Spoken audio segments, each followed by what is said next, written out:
Hello and welcome everyone to another episode of Cooking with Faye. So today we're going to learn how to make some mashed cauliflower in a slow cooker. So if that sounds like something you'd like to try and make, stay tuned and I'll show you how. For this recipe, we're obviously going to need some cauliflower, some sea salt of your choice, some cloves of garlic, some kind of broth. You can use beef, chicken, or vegetable. I had beef handy, so that's just what I'm going to use today. Some herbs of your choice. If you have fresh ones from your garden, that would be even better. Alas, it's winter here, so I just have the dried ones. And then 4 to 6 cups of water. So let's go ahead and get started. I have a brand new slow cooker that my hubby got me. It's a 2-quart model, so we're going to try and make a little smaller version of this recipe. If you Google it, there's tons of them out there for if you want to make a larger portion. So what I'm going to do is start by just chopping this cauliflower up into some floorlets and just pop it in the slow cooker. And you don't really have to be too precise with this, since again it's going to cook for between 3 to 7 hours depending on if you cook it on high or low. So it doesn't need to be pretty, just chop these puppies up and then throw them on in. So we'll just pop these guys into the slow cooker. And if you don't have a knife handy, or say you're too young and your parents don't want you using a knife, you can just use your hands to break them apart and just drop them in like that. So it's completely up to you and your cooking level, comfort level, age. So I'm just gonna chop this up real quick. And any extras like this, like the stem area that I don't really want to put in here, you can either put in your compost bin. Some people eat it. I have a pet rabbit, so I'm actually going to save that for her, so she gets a little treat from this whole cooking experience.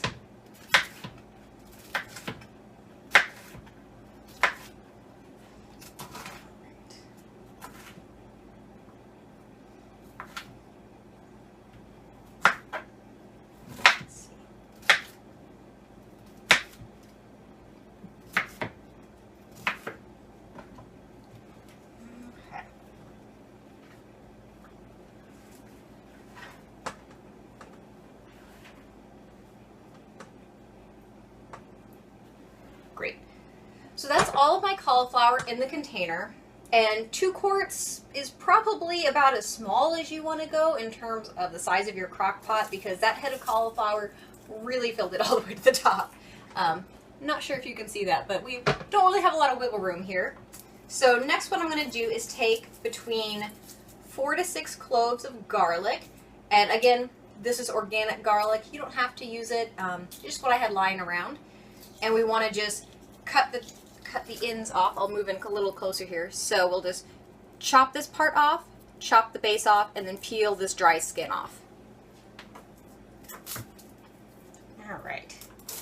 And again, you don't really need to be precise with this. We're going to chuck it in here. It's going to cook for so long that it's going to be nice and soft anyway. So when we mash it all together, it'll have that nice mashed potato-esque consistency. However, rather than just throw this whole clove in there, I think I'm actually going to cut this little guy in half, just so hopefully it'll impart a little bit more flavor into the dish and just cook a little bit better. So maybe I'm just being extra cautious, but better safe than sorry.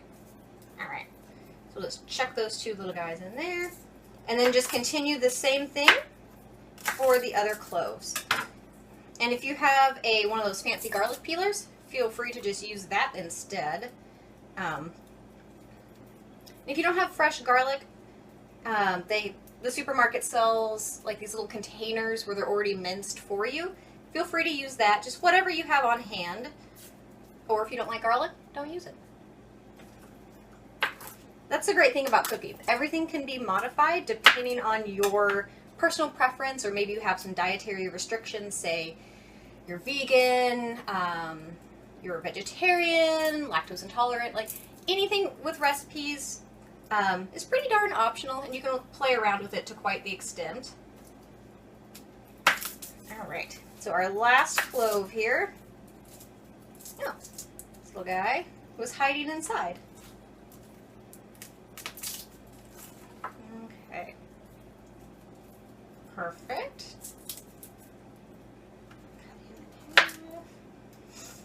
And we are done. So, in the interest of time, I went ahead and mixed together my broth with some water.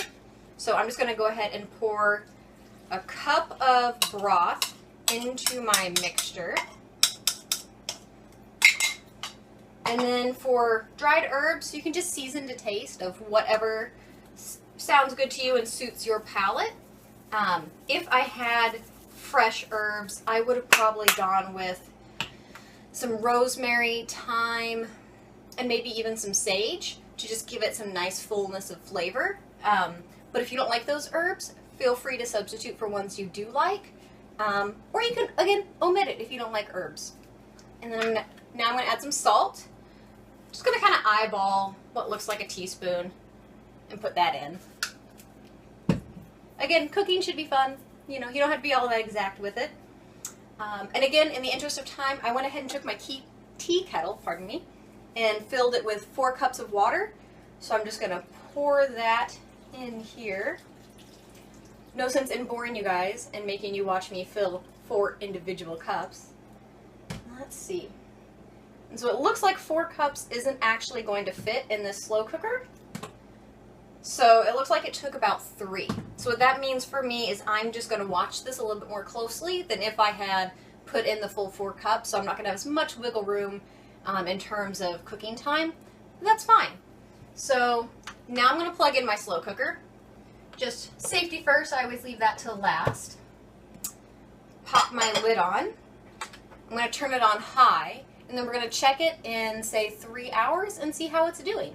So stay tuned, and I'll be right back. Okay, guys, so we're back in the kitchen with the cauliflower. It's been a few hours, and it's done cooking. So what I'm going to go ahead and do is strain it into a bowl and then mash it up into some mashed potatoes. The instructions said to drain out all of the liquid, but every time I've always made traditional mashed potatoes in the past, it's always required a little bit of liquid just to help kind of and get everything all nice and mixed together. So I'm going to use a strainer to just get all of the cauliflower into my bowl, start smashing it, and if I need more liquid, I've got it right here. Alright, so this is what it's going to look like as it comes out of the crock pot. Because I did use a beef broth, it looks like the cauliflower is a little stained, if you will, to have this slight brown color, which is fine. Doesn't bother me at all. It's just going to be me and maybe my hubby eating it, so we won't mind. Let me just go ahead and get the rest out here. Want to be sure we get the garlic as well that we put in so we can mash it all up and help imbue that nice flavor into our mashed potatoes. Okay, let's call that good enough. And then we take our little handy dandy masher here and just go to town on it.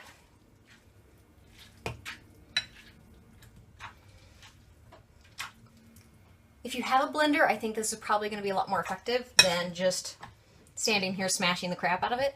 And this actually is releasing a lot of liquid. So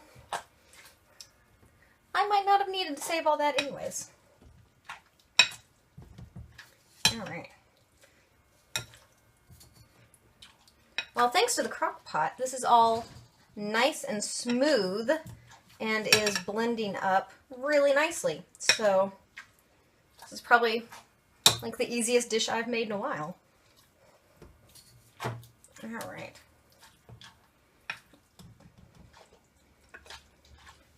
And now, even though it's super hot, let's go ahead and taste it just to see if we need to add some more herbs, some salt, some pepper. So let me grab a spoon. I'll be right back. Alright. So let's give this puppy a quick taste. If you're going to do this, be sure to blow on it a lot. Please don't burn your tongue.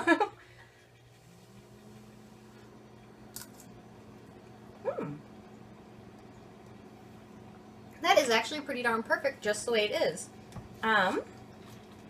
So I'm going to call that good enough and just bring this to you so you can kind of see what the finished product ended up looking like. So that's it in all of its cauliflower goodness. So yeah, so thanks for staying tuned through this process, and we learned how to make some mashed cauliflower today. Please like and subscribe if you enjoyed this video, and check back next Sunday when we make a different meal. So until then, have a great week. Bye-bye.